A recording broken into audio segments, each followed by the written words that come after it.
Assalomu alaykum, aziz yurtdoshlar, hurmatli muxlislarim.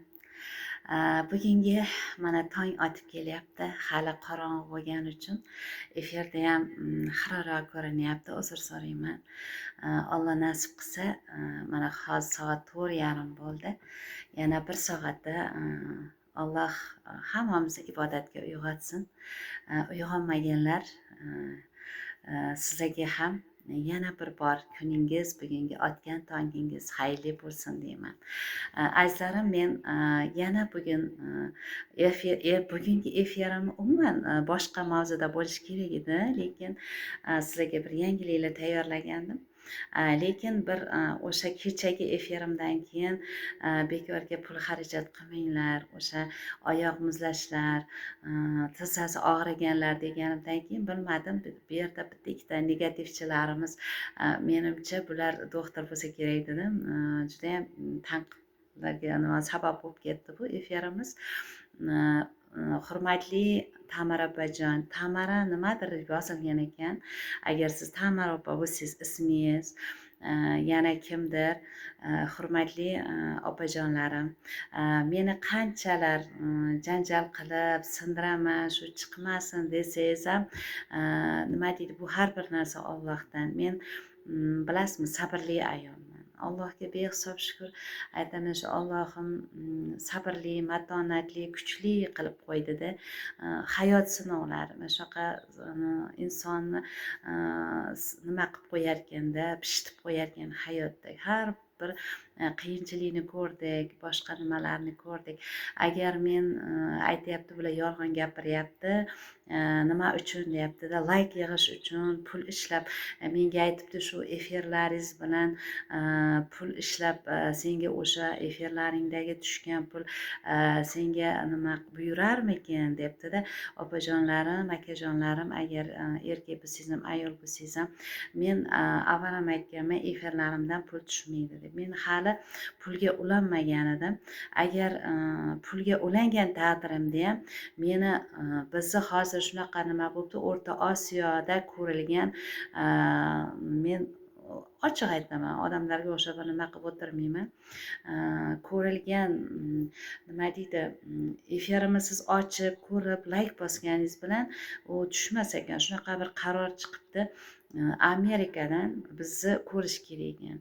Agar menga shu muhayabba pul ishlasin deb nima qilsangiz, Amerikaga shu yaqinlaringiz bo'lsa, nimalaringiz bo'lsa, jo'natib qo'yib, shu mana eshitdingmi, mana shu opa ham 4-5 so'm pul ishlasin desangiz, jo'natib qo'ysangiz, keyin pul tushsa bo'ladi opa. Keyin xudo xohlasa, agar pulga ilashib ketsam, pulga chiqib ketsam, xudo xohlasa niyatlarim juda katta. Mana bizda masjid qurilishlari boshlanib ketdi. Allohga shukr, 2 haftacha bo'libdi.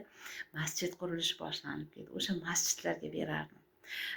Men shu oyoqlar bilan to'shaklarda yotganlarga berardim. Mana internetda qanchalar, bilasizmi, qiynalib ketaman. Qaniydi Allohim shu meni shunaqa bir qudratli qilginki, shu xalqqa xizmatim tegsin, shu bir yordam qilay deyman. Meni qilay degan sizlarga yordam faqat shu gapirib bir narsadan qaytarib, kimlarnidir dardiga bir nima bo'lyapman, sherik bo'lyapman, yengillashishiga, shu uchun xursandman azizlarim.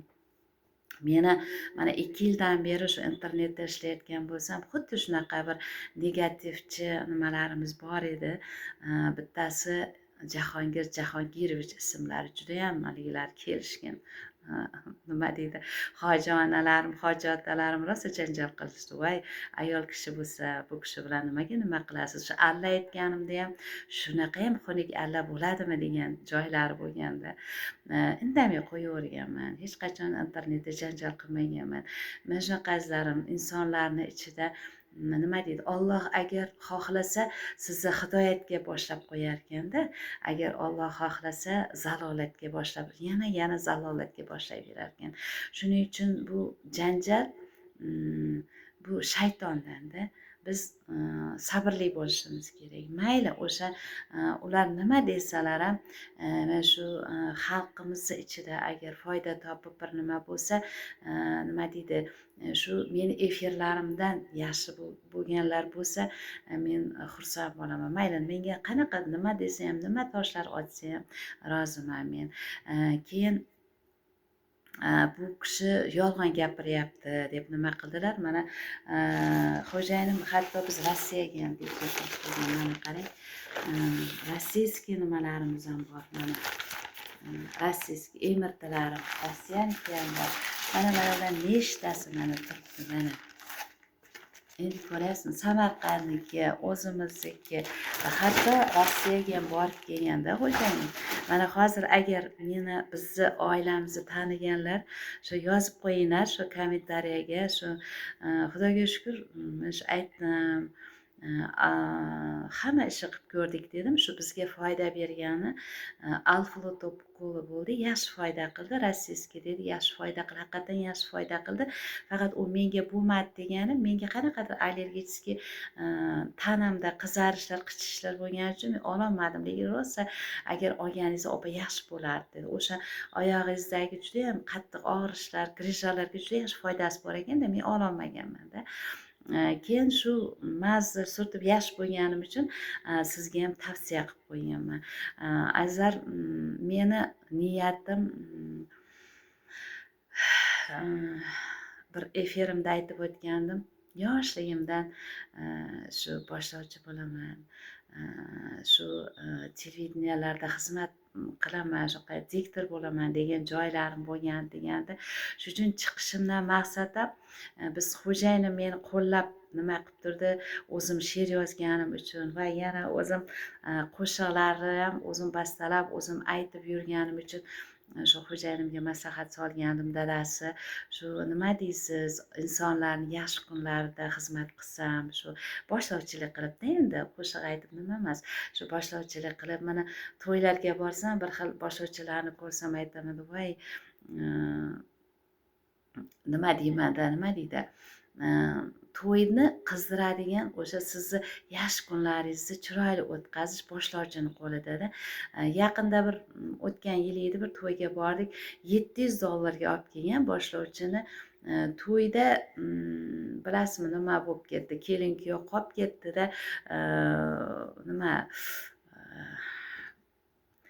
boshlovchi gapirgan bo'lsa, bir ikkita gapni gapirib, buyog'i haligi yoshlarni nimasi diskotekasiga aylanib ketdi-da. Hamma nima chetda qolib ketdi, buyog'i nimaga dori o'ynashga o'tib ketdi.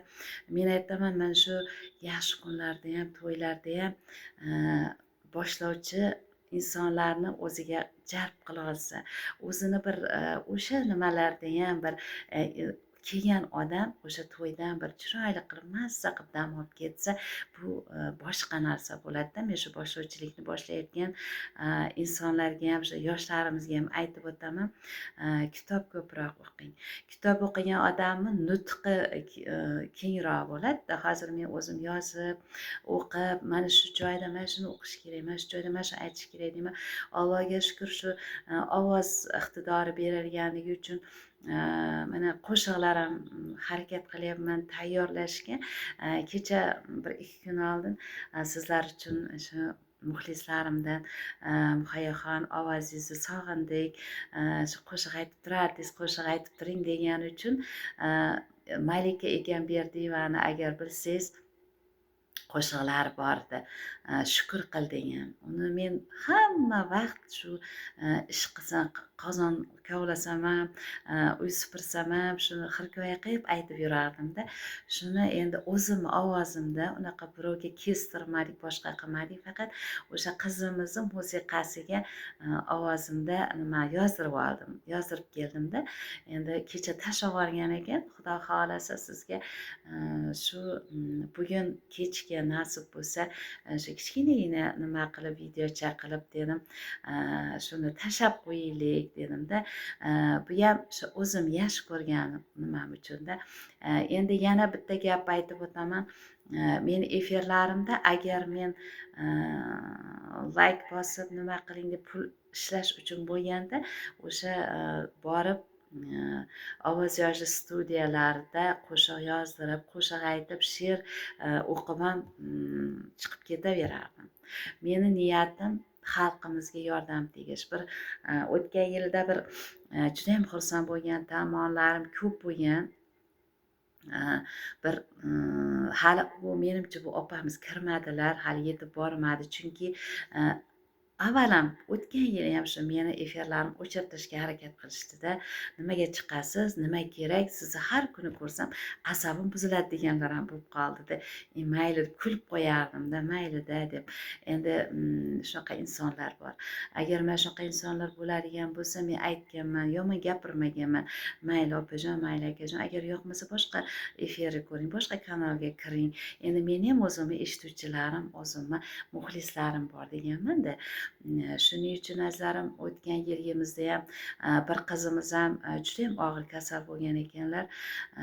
Shu sizni dedi nimalaringiz, efirlaringiz eshitib yotib o'zim yashash nimasi uyg'ondi menda. O'zimga kelib oldim dedi. Yana bir onamiz yozdilar, yosh o'tib qolgan ekan, oilalari, turmush o'rtoqlari umuman hayotdan sovib ketgandim. Hayotda yashagim kelmay qolgandi. Shunaqa paytda bolalarim olib kelib, mana shu opani bir eshiting, opani bir eshiting deb qo'ymadi. Shu sizni efirlaringizni eshitib, men uchun hayot tugagan. O'sha turmush o'rtog'imdan keyingi hayotimni men endi nima qilolmay qolgandim. Menga dunyo qorong'u bo'lib qolgandi. Shundan sizni nimalaringiz bilan o'zimni tiklab oldim. O'zimga kelib oldim degan joylar bo'lgani uchun men aytdimki, demak Alloh shu men orqali kimlargadir sabr beryapti. Men orqali kimlarnidir dardi yengillashyaptimi?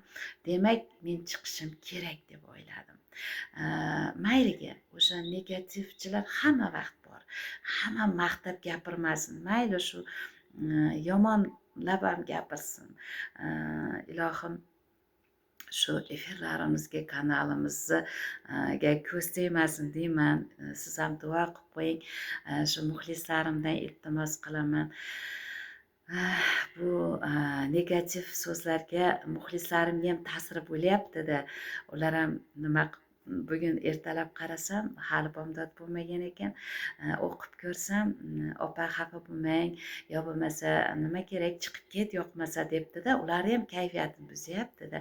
Agar iloji yo'q, mana shunaqa nima deydi, kimgadir biz xalaqit berib qo'yamiz-da, kimnidir biz hozir shu tabiiy yo'l bilan yaxshi bo'linglar desak, doktorga borayotgan odam ham bormasligi mumkin. Ularni biz nonini yarimta qilib qo'yamiz, shuning uchun bizni u gaplarimiz yoqmaydi shunaqa insonlarga. Azizlarim, sizlarga bugun Alloh nasib qilsa, kechki paytga bir yangilik, o'sha shukur qil degan qo'shiqni tashlab yuboraman. Agar obuna bo'lmagan bo'lsangiz, sizga bu o'tib ketib qoladi-da, tushmaydi. Tushsa ham boshqa birov yangilik tashlasa qolib ketadi-da, siz buni eshita olmaysiz. Agar shu meni ovozimda, o'zimni ovozimda mana shu qo'shiqni eshitmoqchi bo'lsangiz, nolali ohanglar bilan shukur qil degan qo'shig'i chiqaraman, nasib bo'lsa eshitib ko'ring, xudo xolasa. Endi to'g'ri, men professional qo'shiqchi emasman. Endi qo'shiqlarimda nolalarim bor. Nola har bir nimani yurakdan harakat qilaman. O'sha aytgan qo'shig'im Malika qizimizni qo'shiqlaridek chiqmagan. O'zim xatolarim bilaman, lekin baribir ham shu muxlislarim uchun mana shu qo'shig'ni tayyorladim. Ayniqsa bu qo'shig'i qarindoshlarim juda yaxshi ko'rardi. Yaxshi kunlarda so'rardi-da. Shu qo'shiq ayt desa, yoshligimdan shu kechirasiz, yoshligimdan ancha yildan beri shu qo'shig'i kuylab kelardim. Shu Malikaxon qancha payt qancha avval chiqargan bo'lsa, chiqqaniga qancha yil bo'lgan bo'lsa, shu qo'shiq aytib kelardim. Bugun buni muxlislarimga ham Alloh nasib qilsa kechgacha havola qilaman degan niyatim bor, agar Alloh nasib qilsa. Mana shunaqa qo'llab turinglar azizlarim. Hech qachon like bossak pul tusharkan, obuna bo'lsak pul tusharkan deb o'ylamang. Chunki yana bir qaytarib aytaman, bizni qachonki Amerika eshitsagina, bizni muxlislarim Amerikada bo'lsa shunda pul tusharkan. Bo'lmasa pul tushmas ekan. Men kecha bular aytgandan keyin studiyaga borib, ovoz yozish studiyasida qiziqib ko'rdim. Shu mana ishlayman, qanaqa bo'ladi, mana blogerlar shundan pul ishlayapti, shundan bir nima bormi bizga ham deb, nima qanaqa ulansam bo'ladi deb so'ragandim. Opa hozir dedi, bu o'zbek nimamiz mani o'sib tashladi. O'rta Osiyo bo'yicha sizni qancha odam eshitsa ham, boshqa qilsa ham unga pul tushmaydi. Faqat Amerika eshitish kerak dedi. Agar Alloh nasib qilsa shu niyat qilaman, baribir mayli o'sha Amerikadagi o'zbeklarimiz ham eshitsin. Shu meni topganimni shu masjidlarga, nima deydi, miskinlarga, bir yordamga muhtoj insonlarga xizmat qilsin. O'sha meni efirimdan tushgan nimalar. Allohga shukur, och emasmiz, nima emasmiz. Borlarimiz tomonidan mana rizqimizni Alloh berib turibdi. Meni niyatim, Xudo xolasa, yaxshi kunlarda xizmat qilish ham niyatim bor. Insonlar bu Toshkentdan, nimadan shu san'atkorlarimiz falon pulga keladi-da, $500, $700, $1000 deb. Shu o'zimizni xalqimizga shu yor-yorlarimizni ham, to'ylarimizni nima qilishni ham sekin-sekin yozdirib, to'ylar muborak yozdirmoqchiman, Alloh nasib qilsa. Mana yor-yorlaringiz, kelin salomlarni yozdirmoqchiman va to'ylarni shu chiroyli o'tkazib beraman degan shu bu yil niyatlarim bor. Agar Alloh nasib qilsa, albatta har bir narsa Allohdan. Mana shunaqa azizlarim, hurmatli negativ yozadiganlar, Allohdan sizga faqat nima tilayman? Sabr tilayman. Sabrli bo'ling, endi iloji yo'q, baribir. Agar qachonki Alloh xohlamasa men chiqolmayman. Har bir olgan nafasimiz ham Allohdan. Agar Alloh xohlamasa nafas ham ololmaymiz. Sizlarga aziz muxlislarim, yurtdoshlarim, ilohim bugungi tongingiz muborak bo'lsin. Yana bir Alloh ko'rsatdi, bizni tam sihatlikda uyg'otdi. Yotgan kasallarimiz, ilohim sog'ayib ketinglar. Shu hayotga chiroyli qarash kerak. Hayotga yaxshi yashash kerak. Pulni biz pul uchun emas, pul bilasizmi, shu kelganda, biz kelganimizda, bizni yig'lab kelganimizda oq yo'rgakka o'rab, bir nimamda aytganman, sevib ardoqlashdi deb. Yana ketayotganimizda oq yo'rgakka o'rib qo'yishadi, uni cho'ntagi bo'lmaydi. O'sha oq yo'rgagimizni yana ketayotganda o'sha oq yo'rgakda yig'lab kuzatishadi insonlar. Har birimizni bizni bir so'm pul olib ketolmaymiz. Faqat bizdan qoladigan yaxshiliklar qoladi. Qo'lingizdan kelsa yaxshiliklar qiling azizlarim. Mana tong otmoqda. Bugungi tongimiz xayrli bo'lsin. Bugungi dam oluvchilar, qayergadir bormoqchi bo'lsangiz, ota-onangiz so'rayapsizmi, aka-ukalar, opa-singillar, bir-biringizni mana shunaqa chiroyli kunlarda, yaxshi bir zamonda yashayapmiz. Qadringizni bilib yashang azizlarim. Hech kim kasal bo'lmasin. Xudo xolasa kechki paytga shu shukr qil degan qo'shig'imni tashlab beraman. Eshitib ko'ring azizlarim, dam olinglar. Muxlislarim uchun rahmat barchangizga.